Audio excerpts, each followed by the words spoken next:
Le grand rendez-vous ce soir, c'est le 817e numéro.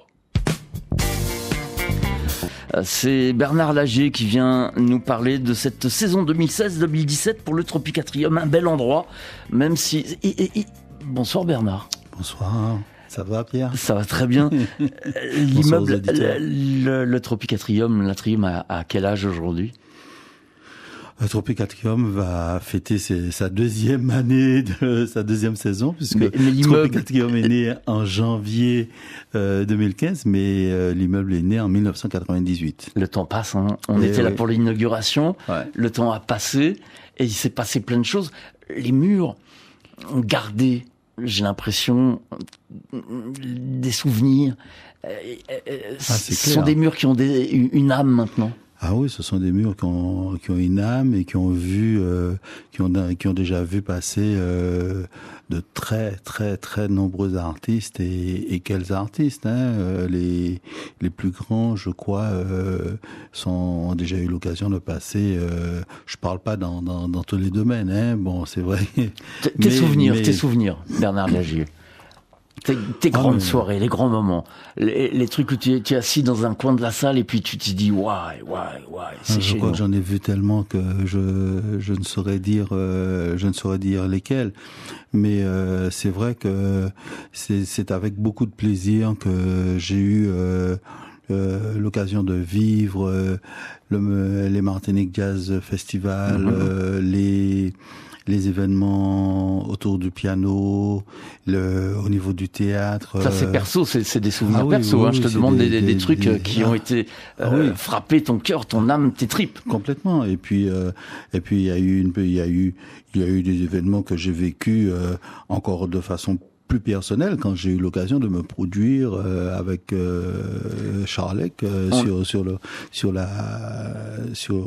les deux scènes d'ailleurs. Et puis on a monté des textes, tes textes étaient sur la petite scène de Frantz Fanon. La seconde salle, il n'y a pas que la salle Aimé Césaire, il y a la salle en parallèle. Il y a notamment deux pièces de théâtre écrites que j'ai pu voir créer sur place, oui, c'est vrai. Non, il y a tellement de souvenirs. C'est difficile de dire lesquels parce que tu vas m'empêcher de dormir ce soir parce que je vais réfléchir, je vais dire mais j'aurais dû dire ça, j'aurais dû ça. Mais... J'ai déconné à la radio. J'ai le programme pour cette saison 2016-2017, c'est plutôt chargé, c'est du lourd, hein. C'est du lourd. L'an dernier, c'était déjà plus de 75 levées de rideaux. C'était plus de 46 000 spectateurs. Ouais. Sans compter tout ce qui était extérieur, enfin le programme Territoire en Culture. Il y a eu plus de 46 000 spectateurs.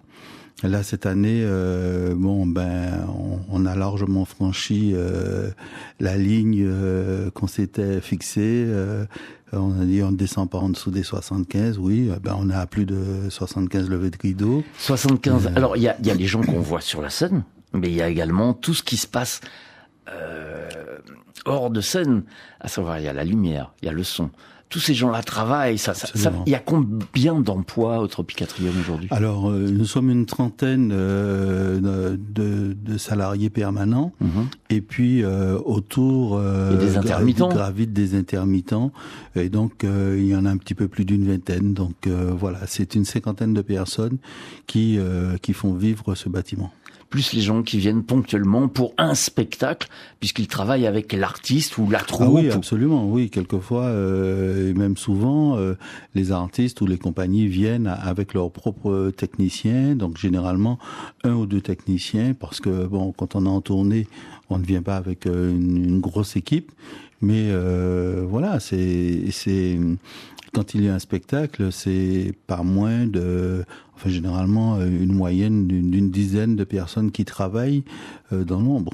Attends, il y a le 4 et le 5 novembre prochain, en salle Aimé Césaire à 20h, 2 spectacles de Vadeleux. Il y a combien? Il y a au moins 90 personnes sur le spectacle de votre neveu. Guy, c'est un spectacle qui généralement génère énormément de personnes sur scène, parce que les spectacles de Guy sont véritablement des spectacles grandioses avec non seulement le groupe musical qui est déjà composé d'une dizaine de personnes, mais il y a des ballets, il y a les costumes. Oui, mais et puis il y a aussi les lumières cette année. La lumière. Voilà. Donc non, ce sont des spectacles, c'est ce qu'on appelle des spectacles à grande distribution. C'est impressionnant. Manuel Sainte-Rose, Thierry Saint-Honoré. Il y aura qui? Fernand Marlu à ses côtés, mais également Marguerite, évidemment. Ah oui. Le 5 novembre, c'est une date comme ça que j'ai pris au hasard dans le catalogue de cette saison 2016-2017. Le Tropicatrium qui ouvre ses portes. Le retour de Victor Laszlo en janvier. Elle était venue pour un beau spectacle dédié à Billie Holiday la dernière fois. Oui. Et là, cette fois-ci, c'est un spectacle, autour de trois femmes effectivement importantes, que sont Sarah Vaughan, Ella Fitzgerald et Billie. Trois femmes, Ella, Sarah et Billie. Victor Laszlo, du talent, de la classe. Ah oui, très belle femme. Très belle femme et une artiste véritablement très sensible, et ses spectacles, c'est toujours du bonheur. Et accompli, parce que on la voit sur scène, mais elle fait également des séries à la télévision, personnages devenus populaires. On est bien loin du Canet Rose des années 80. Elle a su grandir, elle a su évoluer. Il y a plein de choses cette année. Là, j'ai pris comme ça au hasard deux dates. On pourrait parler de Poil de carotte, on pourrait parler d'autres dates. Comment ça se met au point un programme comme ça pour une saison? Parce que là, tout est déjà inscrit, l'heure, le générique, tout est déjà en place. C'est un an de travail. C'est juste un an de travail. C'est-à-dire que nous commençons la saison 17-18 actuellement. Nous sommes en train de regarder un certain nombre de dossiers. Nous faisons une présélection. Nous vérifions, ce sont souvent des spectacles que nous allons voir. Nous nous déplaçons pour voir ces spectacles. Alors, on prend pas l'avion toutes les 30 secondes pour aller voir ces spectacles, je rassure. Mais on va mettre l'argent à Asie. Mais voilà, nous sommes sensibles aux artistes qui nous font des dossiers bien argumentés, avec des vidéos, avec des extraits, avec des coupures de presse, etc. Mais aussi, cela nous arrive à l'occasion de déplacements professionnels, de consacrer du temps. Donc, le Festival d'Avignon, c'est un temps dédié. Le Martinique, le Martinique Jazz Festival, Frédéric Tally, on le retrouve souvent à Marcillac, on le voit sur d'autres festivals. Mais ce qui est important, c'est la possibilité de voir, de ressentir les choses, et puis de se dire peut-être que ça nous ira. Et puis après, il y a toute une partie négociation, parce que il faut faire venir les artistes, il faut que ça corresponde au timing, à savoir l'emploi du temps, à l'agenda. Il faut que ça corresponde à l'agenda que nous nous sommes fixés, parce que nous avons un agenda. Notre saison est subdivisée en 3 temps forts. Nous avons un temps qui est dédié aux classiques revisités, un deuxième temps, c'est le second trimestre d'ailleurs, qui sera dédié aux écritures contemporaines, et puis un troisième temps fort qui sera dédié aux écritures caribéennes. Donc il faut que cela puisse correspondre. Il faut aussi que qu'on en ait vu toutes les problématiques de transport de décors, de nombre de personnes à héberger, et que cela cadre avec notre budget.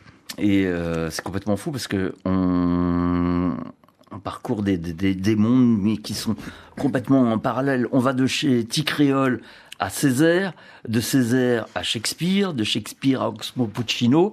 C'est large. Alors, c'est large, mais ça respecte ce que nous souhaitons. C'est-à-dire que... Il y a une ligne de conduite, c'est pas par hasard. Non, c'est pas par hasard.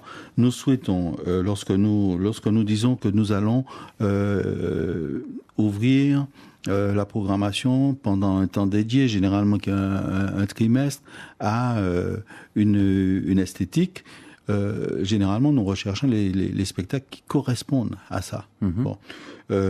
Alors quelquefois c'est un petit peu difficile. Bon, quand on a un artiste qu'on veut absolument avoir et puis qui nous dit non, ça va passer à côté de votre temps dédié. Quelquefois on fait la contorsion, on le programme quand même, mais pour vous faire plaisir, parce que vous vous dites, on peut pas passer à côté. Surtout pour faire plaisir à notre public. Ouais. Nous avons. Oui, quand je dis vous, c'est faire plaisir. Il faut que ça fonctionne aussi. Absolument. Nous ne faisons pas de programmation simplement pour. Nous avons une mission. C'est une mission culturelle. Non, mais vous regardez pas le nombril. Absolument pas. C'est pour le peuple. C'est pour les spectateurs. Il faut savoir que le nombre de spectacles qui sont ouverts au public scolaire est tout simplement hallucinant. Et ça, c'est toutes les matinées. Ah oui, toutes les matinées, de 9h30 à 13h, quasiment tous les spectacles de théâtre sont ouverts aux scolaires. Tous les spectacles de danse sont ouverts aux scolaires. C'est-à-dire que les gens qui montent sur scène, ils montent sur scène à 20h, mais ils sont déjà montés le matin à 8h30 ou 9h. Ils sont déjà montés le matin ou ils sont déjà montés la veille. Ouais. Voilà, parce que lorsqu'on vous parle de plus de 75 levées de rideaux, il faut savoir que il y a plus de 75 levées de rideaux. Mais il faut compter à côté de cela sur les quelques 70 spectacles ou 75 que nous programmons, 80 spectacles que nous programmons, que ces spectacles-là sont joués en moyenne 2 à 3 fois. Pour le théâtre. Mais en même temps, ça sauve un petit peu les troupes, parce que sinon, un spectacle à 20h, avec le travail considérable que ça suppose, c'est pas possible. Et puis d'autres spectacles partent sur le territoire, parce que nous avons un programme, nous avons des axes. Le programme en salle Césaire, en salle Fanon, dans les salles, dans les galeries d'expo. Ouais, mais ça c'est pour le bâtiment. Mais nous sommes conscients de la nécessité de nous déplacer sur le territoire. Donc nous avons un programme qui s'appelle Territoire en culture. Mm-hmm. Nous partons donc dans les communes avec certains spectacles que nous faisons venir et qui vont être aussi diffusés sur le territoire. Il y a des spectacles que nous allons jouer en direction de ce que nous appelons les publics empêchés. Donc les publics empêchés, c'est les communes. Non, c'est pas seulement les communes. Handicapés. C'est les personnes âgées, c'est les gens qui sont dans les hôpitaux, c'est les gens qui sont dans les prisons. Nous avons aussi des spectacles, nous avons des conventions. Donc c'est décentralisé aussi. Absolument. C'est sous l'étiquette du Tropicatrium. Absolument. Mais c'est pas l'Atrium forcément. Non, c'est Tropicatrium, c'est les techniciens de Tropicatrium et nous amenons ces artistes. C'est nous qui engageons les artistes pour cela. Ah ouais, c'est une mission, un sacerdoce. C'est nous quand d'autres pensent que nous sommes en vacances, quelquefois le 23 ou le 24 décembre on a un spectacle. Il faut savoir que par exemple l'an dernier, 23 décembre, nous étions en train de travailler parce que nous avions décidé qu'un spectacle se ferait en direction de jeunes handicapés. Donc, il n'est pas question pour nous de programmer simplement pour le plaisir de programmer. Si ce n'était que ça aurait été facile. Il s'agit aussi de dire quel type de spectacle on amène pour quel public. Et de discuter quelquefois avec les personnes qui reçoivent ce public. Alors c'est large, hein. Molière, Voltaire, Césaire, Vadeleu, Oxmo Puccino, je le disais tout à l'heure, Christian Rizzo, Guédon, Edmond Mondésir, Colobard, José Exili, Victor Laszlo, des gens comme Gaël Octavia, 160 représentations hors cinéma et art visuel, parce que le cinéma est là aussi. Ah oui, le cinéma qui tient une place extrêmement importante. parce que avec les Jeudis du cinéma, l'association avec Madiana. Nous avons des projections en VO avec Madiana. Le jeudi. Nous avons d'autres projections sur les films numériques que nous allons bientôt rapatrier à la maison parce que nous sommes en train de travailler pour la mise en place d'un projecteur numérique. Oui, absolument. Okay. Nous avons les rencontres cinéma de la Martinique qui cette année n'auront pas lieu au mois de juin mais au mois de mars. Donc c'est un festival, c'est un festival qui est extrêmement important. Donc vous savez ce n'est pas simplement que de la projection, c'est de l'organisation de concours, de prix, la mise en place de prix pour le cinéma. Donc c'est clair, nous avons une activité extrêmement diversifiée qui va du spectacle vivant en passant par les arts plastiques, le cinéma, mais aussi nous assurons la formation. C'est vrai qu'il y a les expos à côté. On va parler du théâtre et de la formation tout à l'heure. Maintenant, on parle de l'âme du Tropicatrium aujourd'hui. Il y a 2 personnes qui sont à la tête, à savoir Christiane Emmanuel, Hassan Kassi Kouyaté. Ce sont 2 fortes personnalités. Ça se passe comment dans les coulisses ? Ça se passe bien parce que d'un côté vous avez une présidente du conseil d'administration qui est une artiste. Donc un conseil d'administration, ça a des fonctions bien précises. Oh, mais donc, elle est obtuse, Christiane quand même. Elle a ses idées bien à elle. Et Hassan, c'est une forte personnalité aussi. Comment ils font pour fonctionner ces 2-là ? Non, mais tout à fait naturellement parce que comme je vous dis, il y a les fonctions de chacun. La fonction du conseil d'administration et de sa présidente, c'est de s'assurer que ce sur quoi on s'est engagé en termes de programmation, c'est respecté, ce sur quoi on s'est engagé en termes de formation, c'est respecté, et qu'on ne fasse pas n'importe quoi avec le budget. Mm-hmm. La fonction d'Hassan Kouyaté, c'est une fonction extrêmement importante puisque c'est lui le véritable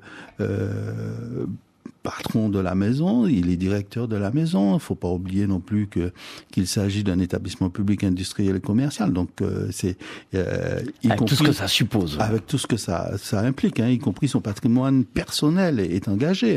Donc il peut pas faire n'importe quoi. Donc c'est lui qui nous donne les grandes directives concernant la programmation, concernant l'orientation de la maison.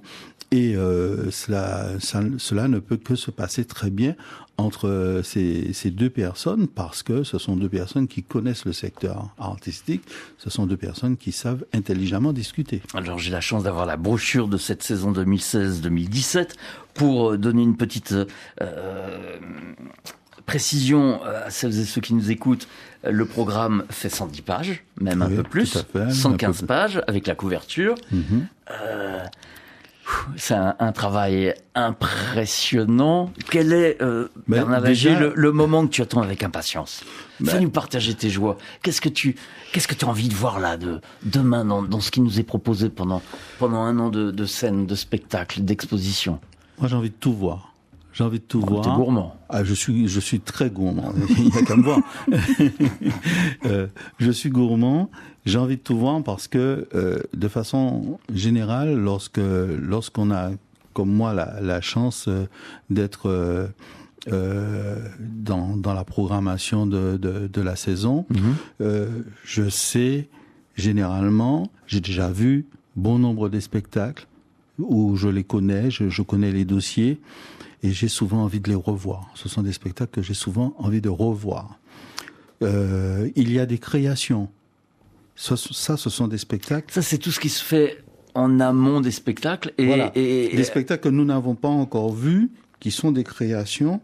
Et on a très envie de les voir aussi, parce que... Et ça se travaille sur place, c'est sur place que c'est créé. Généralement, ça se travaille sur place. Des réunions d'artistes, Mais le bébé, on l'a provoqué, on le voit naître, on a envie de le voir grandir, et on a envie de savoir comment les uns et les autres vont l'accepter. Il y a des projets qui ont été menés à bien la saison dernière. Tout à fait. Est-ce qu'on va voir des nouvelles de ces projets? Je peux déjà vous en donner. Les nouvelles sont terribles. Allez, raconte. Dis-nous tout, Bernard. Les nouvelles sont terribles. Suzanne Césaire, Fontaine Solaire, va partir aux États-Unis pour une tournée dans des universités. 4 heures du matin, Ernest Gaines avec Abdon Fortuné part au Sénégal, part dans un certain nombre d'autres pays et se rajoute notamment à Paris. Qu'est-ce que j'oublie? Il y a les instituts français de la Caraïbe là qui sont très intéressés par le bel indifférent d'Aliou Cissé. Donc voilà, et puis des créations, des choses qui sont en cours de création. C'est bien le bel indifférent, entre parenthèses, c'est sympa. C'est très sympa. Ouais. Donc des choses qui sont en cours de création sont déjà quasiment vendues. Nous aurons par exemple Georges Dandin ou Le Mari confondu, c'est une pièce de Molière mise en scène par Hassan Kouyaté. D'ailleurs, à ce propos, il faut que je dise aux auditeurs que Hassan Kouyaté, dans son cahier des charges, dans sa mission, a l'obligation de créer. C'est-à-dire que nous avons une scène nationale. C'est pas on ouvre un rideau et on met de la lumière et du son. Non. C'est une scène nationale, c'est un label. Il y en a 71 sur l'ensemble du territoire français. Mais c'est un projet particulier parce que c'est un projet qui va impulser la réforme des scènes nationales. Donc c'est un projet qui est extrêmement important parce que c'est à partir de ce projet que le ministère de la Culture est en train d'organiser la refonte et l'organisation des scènes nationales. Malgré le changement de ministre. Malgré le changement de ministre. Tout va bien. Et tout va bien de ce côté, et ça reste. Nous sommes devenus un modèle, c'est-à-dire que nous avons créé Tropicatrium en janvier 2015. Ouais. Tropicatrium a eu le label en juin 2015, et aujourd'hui, Tropicatrium est un établissement de référence de par son organisation, de par le projet. Et dans ce projet, il est fait obligation à Hassan Kouyaté de faire plusieurs créations chaque saison. Et donc, il en a 2 cette année, dont Georges Dandin, avec des comédiens comme Lucette Salibur, oui, il y a des grands noms, et puis de grandes références. Et Georges Dandin est déjà vendu plus de 4 fois en Guadeloupe. Bien propre. On va retrouver le cahier d'un retour au pays natal. Il y a des standards comme ça qui font partie du patrimoine martiniquais qui vont être. Absolument. On va les exprimer, les faire revivre enfin. Cahier d'un retour au pays natal, qui est une magnifique interprétation d'Étienne Minungou, qui est un comédien d'origine burkinabé qui vit pour l'essentiel en Belgique, mais qui a fait un carton à Avignon. C'était toujours plein. Donc voilà, c'est une très belle interprétation à côté de laquelle nous ne pouvions pas passer. 2 mots sur l'école de théâtre qui a été ouverte il y a peu. Alors, dans le projet d'Hassan Kouyaté, il y a la nécessité de mettre l'accent sur la formation, la transmission. Et dans ces actions de formation et de transmission, il y a la formation, il y a le projet plus exactement d'une école supérieure des arts et singulièrement du théâtre. Donc on sait que par exemple les élèves qui sortent de lycée et qui ont fait l'option théâtre sont obligés de partir en France pour pouvoir être dans des structures, pour pouvoir préparer des concours et rentrer dans de grandes écoles de théâtre. Là c'est plus le cas alors. Depuis qu'il est arrivé, Hassan a mis en place une formation de formateurs. À côté de cette formation de formateur qui se poursuit, il y a eu une formation d'amateur. Et cette année, il y a une formation de préparation à ces concours d'entrée aux écoles qui est ouverte à des jeunes étudiants. Donc, qui peuvent être à la fois sur le campus et venir chez nous donc, le mercredi et le samedi. C'est devenu un vrai métier. Ah oui, c'est un vrai métier. Mais combien de jeunes Antillais font carrière en France, on ne les connaît pas toujours, mais voilà. Et dans notre programmation, par exemple, nous avons un jeune Martiniquais qui s'appelle Stanislas Sofanor, qui viendra proposer une de ses créations. Il est spécialisé, il est enseignant au Centre dramatique national d'Angers. Mais il est aussi un auteur, un comédien, et il viendra nous présenter un spectacle qui est dédié aux tout petits, qui s'appelle Au Royaume de Mirepoix. Ce sera au mois d'avril. Et il y a une foule de Martiniquais qui exercent en Lot-de-Bois, qui font du cinéma, qui font du théâtre. Bien sûr. Nous allons recevoir des primes de cabale. Des primes de cabale, c'est un slameur connu en France. C'est aussi un comédien qui a démontré qu'il pouvait passer du slam au théâtre, mais c'est un Martiniquais. Bernard, 2 mots sur le premier lever de rideau de la saison. Il sera 20h, on sera en salle Aimé Césaire, bien installé dans notre fauteuil rouge, à la date du samedi 1er octobre. Un hommage à Patrick Saint-Éloi, avec un beau générique. Caracas, qui a travaillé toujours avec Saint-Éloi. C'est plus qu'un beau générique. Voyez, Patrice Ullmann, Olivier Jean-Alphonse, Tony Chasseur. Ah oui, mais c'est plus qu'un beau générique. En réalité, Gilles Voyer et Frédéric Caracas ont véritablement pensé un hommage à Patrick Saint-Éloi, qui ne soit pas simplement un moment où les gens chantent, Patrick, on danse, etc. Ouais. Et tout. C'est un hommage qui est pensé parce que il y a eu des arrangements pour cordes et cuivres qui accompagnent la présentation de ces morceaux. Donc nous aurons des violonistes, nous aurons des trompettes, des saxophones qui vont venir rejoindre le groupe avec lequel Gilles Voyer va se produire. Ouais, Samuel Crestor, Mickey Telef, voilà. et bien d'autres. entendu, pour chanter ces morceaux, il fallait des gens qui soient véritablement à la hauteur. Toute la raison pour laquelle on fait rentrer ceux qui correspondent le mieux à la chose. Et donc, il n'y a pas photo. Il n'y a pas photo. C'est Tony Chasseur, Olivier Jean-Alphonse et Patrice Ullmann. Voilà.